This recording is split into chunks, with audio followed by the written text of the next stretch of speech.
I want to talk to the one who's been glancing sideways, scrolling endlessly, measuring their journey against someone else's highlight reel.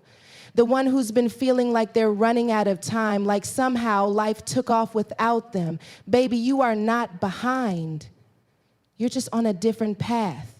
What God is building in you doesn't need to look like what He's doing in them.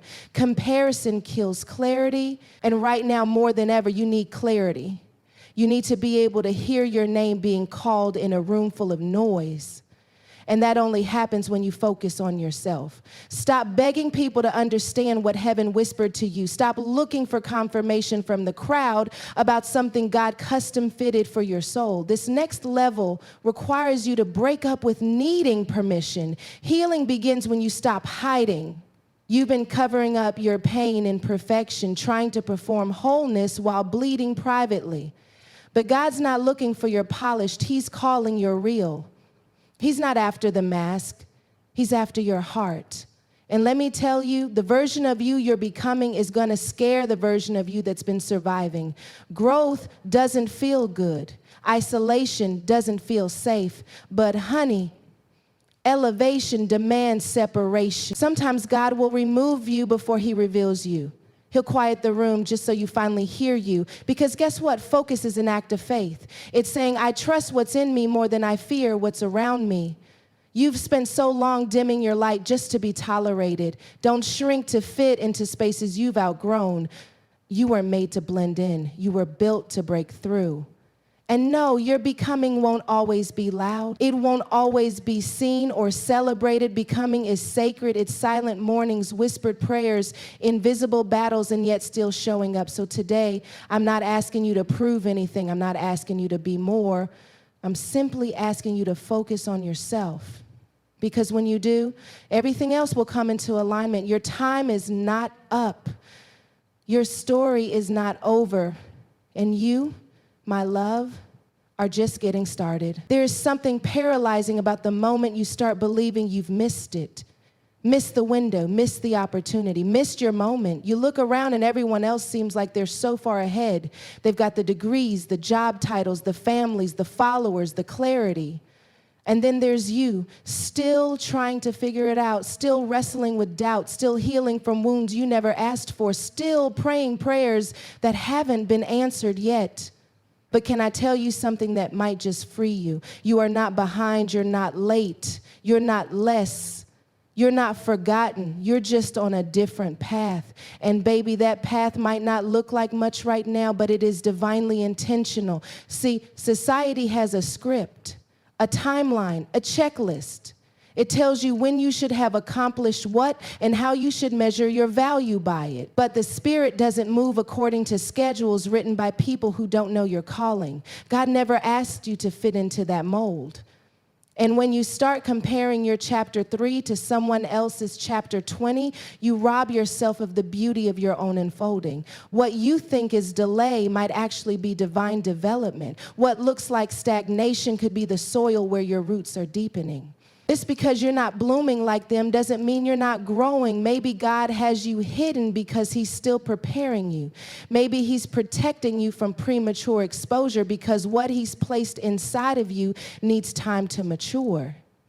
You keep looking around trying to match their pace, but their race isn't yours. You don't know the cost of their journey, and they don't know the oil on yours. You don't need to keep up. You need to stay aligned. There's something sacred about moving in rhythm with God, not with culture, not with pressure, not with people's opinions. You are not behind because your process doesn't mirror theirs. You are not behind because you took a detour to heal. You are not behind because life didn't turn out the way you imagined. Sometimes the wilderness is the only place quiet enough for you to hear who you are. And while it may feel like everyone else is sprinting past you, maybe God is teaching you how to be still, to trust, to listen, to unlearn everything that told you your value was found in productivity or applause. This is not wasted time. This is not failure. This is a different path, one where you don't just arrive, you're transformed on the way. And maybe that's the point. There's a subtle kind of noise that creeps in when you start measuring your life up against someone else's. It doesn't shout, it whispers, it tells you you're not doing enough, not becoming enough, not achieving fast enough. And slowly, without even realizing it, you stop looking inward, you stop listening for God, you stop trusting the voice that once guided you so clearly because now you're too busy watching someone else's lane. Comparison doesn't just distract, it distorts. It fogs your vision, blurs your assignment, confuses your identity. One day you're confident, standing strong in who you know you are. The next day you're questioning everything because someone else posted a win, a ring, a baby, a business, a breakthrough. And now suddenly your path feels small, your purpose feels delayed, your blessings feel invisible. But can I be honest? Half of what you're comparing yourself to isn't even real. It's curated, cropped, filtered. People post what they want to be seen, not what they've survived, not what they're silently suffering through. So here you are comparing your behind the scenes to someone else's highlight reel and wondering why your confidence is crumbling, wondering why you feel off, unsettled, heavy, because comparison kills clarity. And clarity is what you need to walk in purpose. Clarity is how you discern what's yours and what's not. It's how you know when to move and when to stay still. But the more you stare at someone else's blessing, the more blind you become to your own. You weren't built to live their life. You weren't wired for their calling. What's on their plate would exhaust you if you tried to carry it. The grace on their life isn't transferable.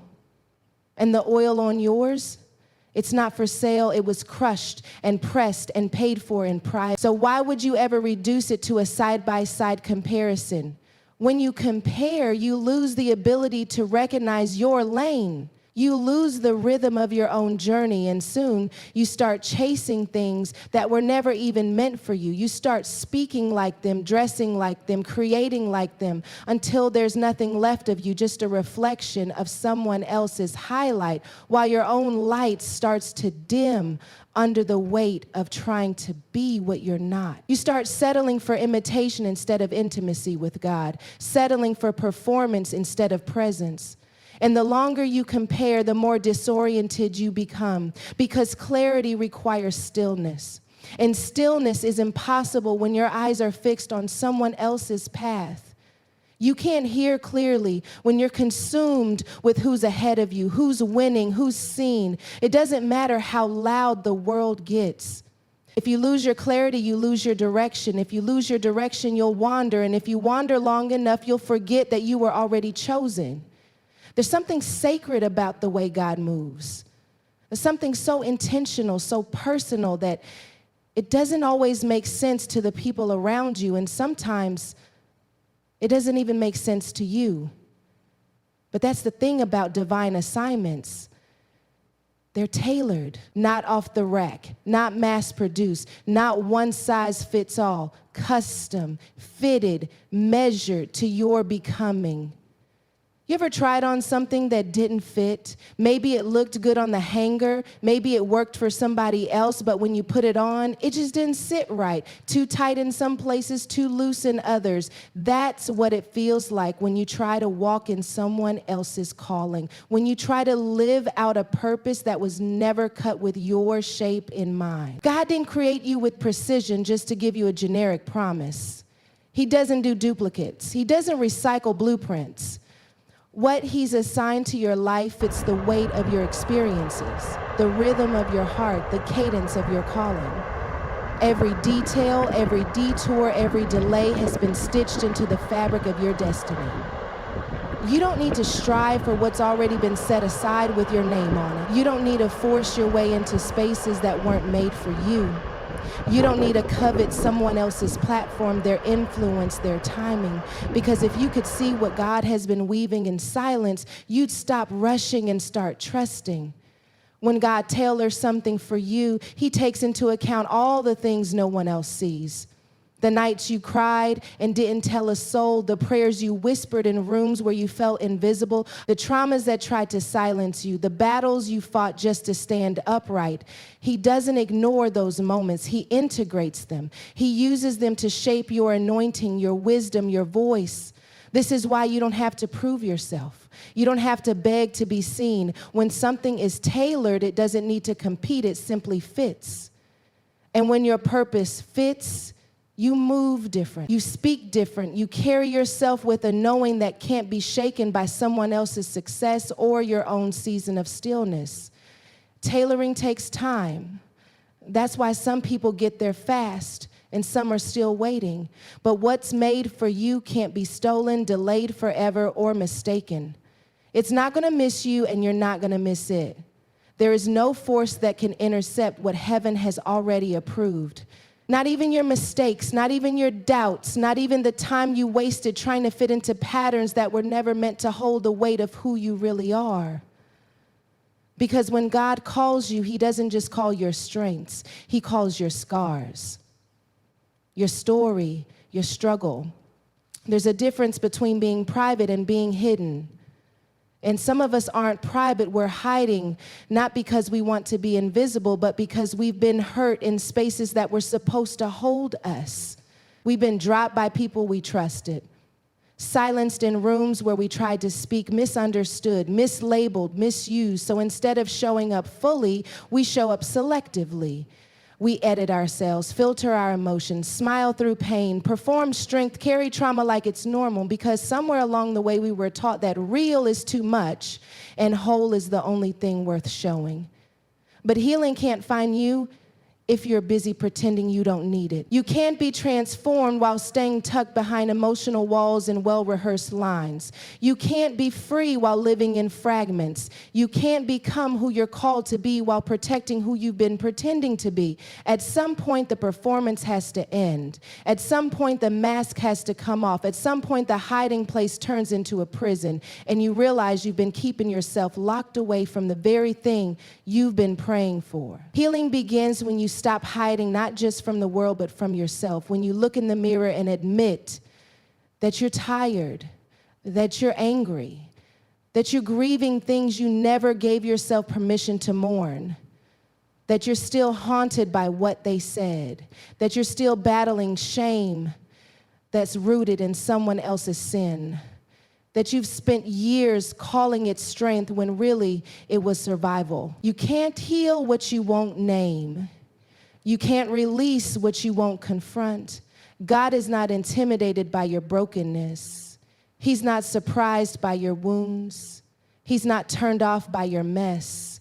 If anything, he's been waiting for you to stop running, waiting for you to stop dressing your pain up in productivity, waiting for you to come out from behind the version of you that's polished but not free. You don't have to hide your anxiety behind your accomplishments. You don't have to hide your fear behind your faith talk.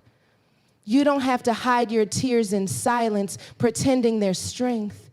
You don't have to keep compartmentalizing your trauma in rooms labeled "not now." Because healing doesn't happen in denial. It happens in honesty, in vulnerability, in stillness. And sometimes we're not waiting on God. He's waiting on us to stop hiding behind theology and get real about our humanity, to stop hiding behind serving and start surrendering, to stop hiding behind "I'm fine" and finally say, "I'm not okay," not for pity, not for attention, but because the truth has always been the doorway to freedom. And maybe the very thing you've been afraid to expose is the very thing God wants to use. There's a shift that happens when you stop living for the crowd and start listening for the whisper. A quiet transformation that doesn't ask for applause, doesn't beg for approval, doesn't even announce its arrival. And it starts in this space no one wants to stay too long: isolation. See, isolation doesn't always feel holy. It doesn't always look spiritual. It feels like unanswered texts, like silence in prayer, like your name being forgotten in rooms you thought you were called to. It feels like watching others get the opportunities you fasted for. It feels like pruning, like stretching, like silence that feels heavier than noise, But isolation isn't rejection, it's refinement. It's not punishment, it's preparation. The version of you you're becoming cannot be born in the crowd, because the crowd will always try to keep you connected to who you used to be. They'll remember your mistakes more than your growth. They'll cling to your past more than your potential. And if you're not careful, you'll start performing for their comfort instead of transforming for your calling. God doesn't build identity in the spotlight. He shapes it in the shadows. He pulls you away from what's familiar, not to strip you, but to uncover you. Because sometimes the noise of affirmation drowns out the voice of assignment. Sometimes the comfort of connection keeps you from confronting the cycles you've been avoiding. You can't become the healed you, the whole you, the called you, the wise you in rooms where you're still pretending. You can't rise while remaining tied to environments that only understand the old version of you. Becoming costs connection, and not because you're bitter, not because you're better, but because growth changes your appetite. And you can't keep feeding yourself off conversations and mindsets that keep you small. God will let everything fall silent just to develop your discernment. He'll allow the loneliness to sit heavy, not because he's absent, but because he's teaching you how to recognize his presence in the quiet. He's not punishing you. He's isolating you, because this version of you needs intimacy, not influence. This version of you needs depth, not distractions. This version of you needs roots, not recognition. Isolation is the womb where identity is reborn, where faith gets real, where healing hits deeper than the surface, where you stop asking for people's permission to walk in power, where you stop negotiating your worth for a seat at tables God never called you to. The wilderness doesn't feel good, but it's necessary. Because clarity doesn't come in the chaos, it comes in the stillness. And sometimes God has to get you alone just so you'll stop trying to blend in with places you were always meant to rise above. There are some versions of you that can only be unlocked when everything else is stripped away. There's a kind of freedom that comes when you finally stop waiting for permission to be who God already called you to be. A weight lifts off your shoulders the moment you realize that your value was never up for debate, that you were already chosen before anyone had an opinion, that you were already called before anyone had a comment, that you were already enough before anyone had the chance to make you question it. But let's be honest, validation is addictive. That pat on the back, that applause, that moment when somebody sees you, acknowledges you, affirms what's been growing inside of you. It feels good, doesn't it? It reassures you. It makes you feel like you're moving in the right direction until one day it stops, until the people who once cheered you on get quiet, until the support you relied on disappears, and suddenly the thing you were so confident in starts feeling unstable. Can I tell you something? Your worth was never supposed to be dependent on who claps for you. You were never supposed to build your identity on compliment, because the same people who praise you today might forget you tomorrow, and if their words made you, their silence will break you. But when God calls you valuable, that word doesn't expire. It doesn't shift based on popularity. It doesn't decrease when you fail. It doesn't disappear when people overlook you. It's eternal, it's sealed, it's settled. And until you start believing that, you'll keep chasing approval from people who are just as uncertain as you are. You'll keep performing for acceptance instead of standing in authority. You'll keep editing yourself down to fit into spaces that were never built to hold the fullness of you. You don't need their yes to walk in purpose. You don't need their invitation to move forward.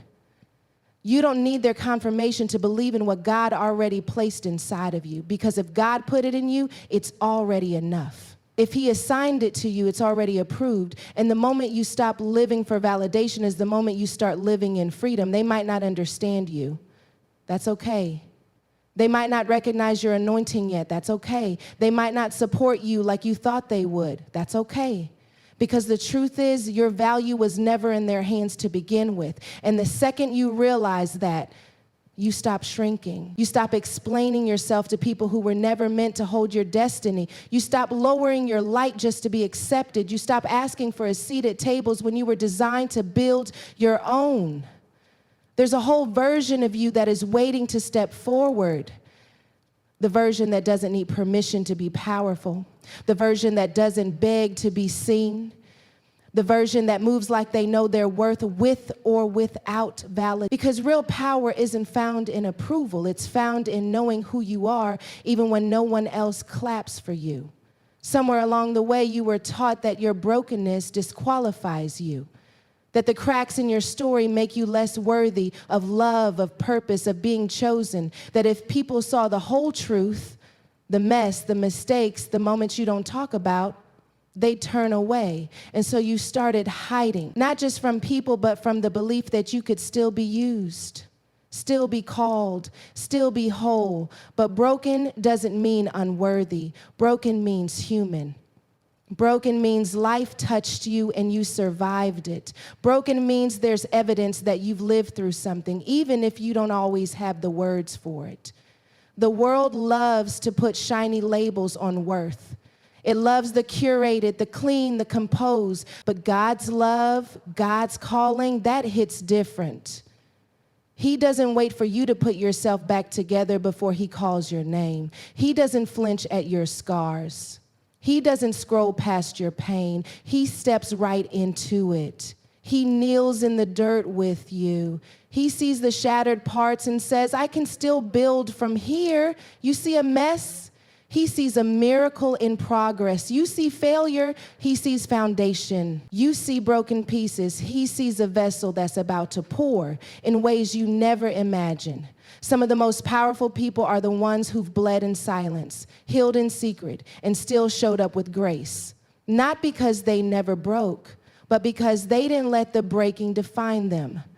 The enemy would love for you to believe that because you were broken, you're now disqualified, that your pain voids your purpose, that your past cancels your potential. But he's a liar, because God specializes in broken things. He broke the bread before it multiplied. He allowed the alabaster box to break before the fragrance filled the room. He allowed his own body to be broken so healing could be released. So why do you think your brokenness disqualifies you when it might just be the thing that ushers in your next level? There's a strength that only comes from surviving. There's a tenderness that only comes from having been shattered and still learning how to love. And sometimes the very thing that made you cry in secret is going to be the thing that gives you authority in public. You're going to help heal others, not in spite of your brokenness, but because of how you walked through it. You are not a mistake. You are not too far gone. You are not too damaged to be used. You're not behind, you're not forgotten, and you're not exempt from grace. Yes, you've been broken, but broken doesn't cancel chosen. It doesn't erase beloved. It doesn't reduce worthy. It just means you've got a testimony that carries weight. There comes a point where you stop chasing noise and start craving peace, not just the kind that comes when things are quiet, but the kind that lives deep inside your soul, even when the world around you is shaking. The kind of peace that isn't situational, isn't shallow, and isn't performative. It's not found in perfect conditions. It's found in alignment. See, peace isn't just a feeling. Peace is a fruit, a byproduct, an outward sign of an inward alignment. When your mind, your spirit, your choices, and your environment all agree with the assignment God has on your life. And when those things are off, you feel it. Even if everything looks fine on the outside, your soul will know when something's out of place. That restlessness you feel, that tension that won't let you settle, that's not anxiety, that's revelation. That's your spirit letting you know something you're doing, somewhere you're staying, something you're entertaining is out of order. But alignment isn't always comfortable, because it requires honesty. It calls you to evaluate not just what you're doing, but why you're doing it. It asks hard questions. Is this relationship feeding my calling or draining my purpose? Is this opportunity pulling me toward God or pulling me away from myself? Am I choosing this because it's right or just because it's familiar? God is a God of order, and peace flows wherever that order exists. When you're aligned with who he called you to be, peace will meet you, even in prayer, even in storms, even in unfamiliar places. You'll start to realize that peace has less to do with what's happening around you and more to do with what's submitted within you. Peace is the signal that you're walking in purpose. Peace is the evidence that your spirit is not at war with your decisions. Peace is the quiet that confirms I'm right where I'm supposed to be, even if I don't fully understand it yet. Some of us have been trading peace for attachment, holding on to jobs, people, titles, habits, not because they're aligned, but because they're available. But availability doesn't equal alignment. Just because you can doesn't mean you should. Just because they love you doesn't mean they're healthy for you. Just because it pays well doesn't mean it's purpose-filled. You'll start to realize that peace comes when you stop striving for acceptance and start surrendering to alignment. And sometimes alignment looks like walking away. Sometimes it means turning down the opportunity that flatters your ego but starves your soul. Sometimes it means pausing, being still long enough to hear what your spirit has been trying to tell you all along. That you're tired of pretending, that you're done performing, that you're ready for something real, something whole, something rooted. We live in a world that celebrates freedom, but often forgets that real freedom is sustained by discipline. We think boundaries mean bondage. We think consistency means control. We think denying ourselves something means we're missing out. But the truth is, discipline isn't punishment, it's protection. It's the structure that holds the weight of what you're praying for. It's the guardrail that keeps your purpose from being hijacked by your impulses. See, you don't need discipline when you're coasting through life. You need discipline when you're becoming, when you're healing, when you're building, when you're stepping into something greater than anything you've ever carried, because elevation without structure will crush you. Promotion without preparation will break you. And favor without discipline, that's a setup for sabotage. There are versions of you that can only be sustained by a level of self-control you've never had to activate before. You can't be anointed and reckless. You can't be gifted and undisciplined. You can't carry something sacred with casual habits. The oil costs, the vision costs. The assignment on your life is not for the faint or the flaky. It's for the focused. Discipline is the decision to choose your future over your feelings. It's choosing to show up when motivation is gone. It's choosing to say no when your flesh is screaming yes. It's choosing solitude over attention, consistency over chaos, obedience over opinion. And no, it doesn't always feel good in the moment. It stretches you. It challenges your comfort zone. It makes you confront the parts of you that still want ease over excellence. But what discipline teaches you is not everything that's hard is harmful, and not everything that's easy is good for you. The enemy isn't always after your gifts. Sometimes he's after your habits. Because if he can't stop what God placed in you, he'll try to distract you from building the system that sustains it. He'll tempt you with shortcuts. He'll try to get you addicted to speed instead of process. He'll whisper lies that tell you discipline is legalism, that boundaries are too much, that rest is weakness. But the truth is, discipline is love in action. It's you loving your purpose enough to protect it. It's you loving your healing enough to not keep putting yourself back in environments that made you sick. It's you loving your time enough to stop wasting it on what doesn't grow you.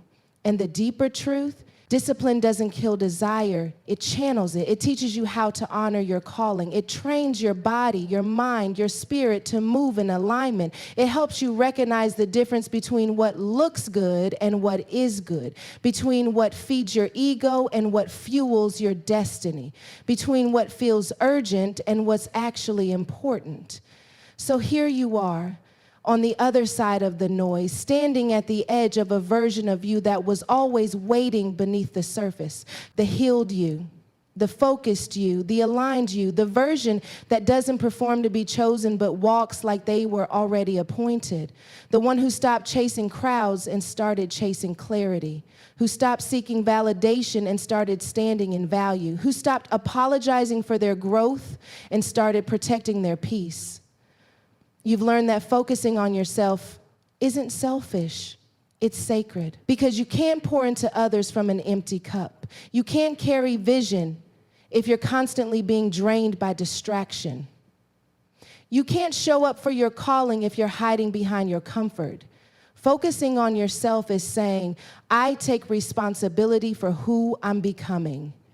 It's choosing discipline over delay. It's recognizing that alignment is louder than applause, that peace is greater than popularity, that isolation isn't the end, it's the incubator for identity. You now know that broken doesn't mean unworthy, that becoming costs you something, that purpose demands pruning, and that everything you're shedding is making room for everything you're stepping into. So if nobody else tells you, let me be the one, you are allowed to grow. You are allowed to focus. You are allowed to evolve beyond who they remember. You are allowed to protect your boundaries, to guard your peace, to prioritize your healing. You are allowed to become unrecognizable, even to the version of you that's settled, because the real glow up is spiritual, it's internal, it's the quiet, consistent decision to choose wholeness over hype, to choose purpose over popularity, to choose you, not the you that performs, but the you that's rooted, the you that's called, the you that's rising. So go ahead, focus on yourself, because when you do, you don't just change your life, you give others permission to do the same. And that's legacy.